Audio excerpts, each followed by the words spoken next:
এই যে দেখেন প্রিয় বন্ধুরা, আমার মানে আমার চাচার ধান, এই যে দেখেন একবারে এই যে ভাত বাড়িতেছে, দেখা যাইতেছে।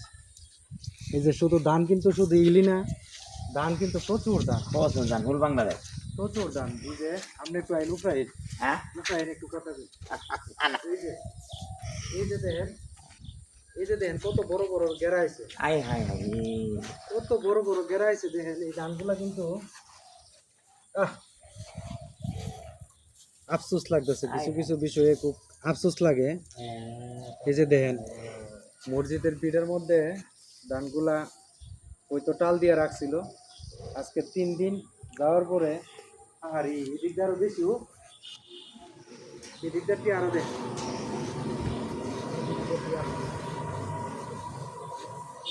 আরে কত কষ্টের বিষয় দেখেন, কৃষকের এত পরিশ্রমের ফসল এইভাবে যদি ভাত জাগা, কত কষ্টের ফসল।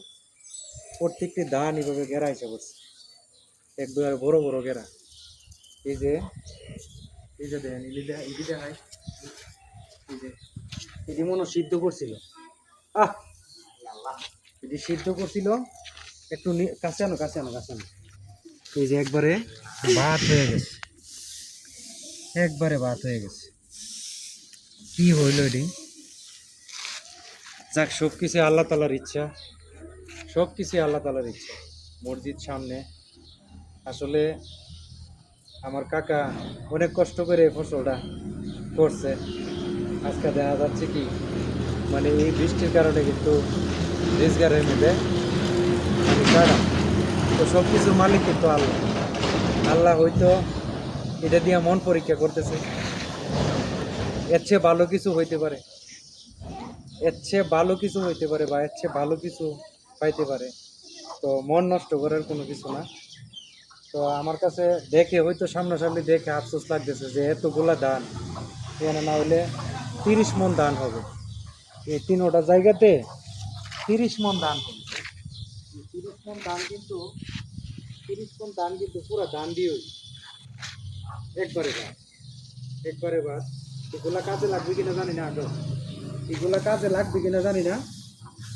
যদি কোনোভাবে কাজে লাগান যা কমেন্ট করবেন, আপনারা কমেন্টে জানাবেন, জানাবেন দয়া করে। তো ভিডিওটা অবশ্যই শেয়ার করবেন, সবাইকে দেখার সুযোগ করে দেবেন। খুব দুঃখজনক একটা ঘটনা, খুব আফসোস লাগছে এই বিষয়টা দেখে। তো এই যে দেন, আর কি দেখাবো, এই যে নিচেটা পানি একবারে চকচক করতেছে পানি।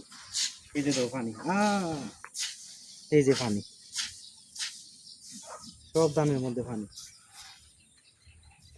তো যাই হোক প্রিয় বন্ধুরা, একটি রিকোয়েস্ট আপনাদের কাছে, আপনারা ভিডিওটা শেয়ার করবেন, সবাইকে দেখার সুযোগ করে দিবেন, যাতে মানুষ দেখে কিছু, মানে কি বলবো, সারাটা বাংলাদেশের মধ্যে এখন কিন্তু বহুত জায়গার ধান নষ্ট হয়েছে, অনেক ধান নষ্ট হয়েছে, অনেক ধান। তো আমরা এক সময় দেখা গেছি কি, যে রিস্কার জিনিসটা এমন একটা বিষয়, আমরা যখন একটা ফসল ফলাই মনের মধ্যে একটা অনেক আনন্দ থাকে যে এই ফসলটা ঘরে আসবে, এই ফসলটা বহুত মানুষ এই ফসলের উপরে কিন্তু রিস্কার, কত মানুষে এই ফসল, মানে একজনে করে 10 জন কিন্তু এই ভাত খা। তো যাই হোক, হয়তো রিস্কারের ফসল আল্লাহ হয়তো কোনোভাবে অন্যভাবে করবে। তো ধন্যবাদ সবাইকে, আসসালামু আলাইকুম।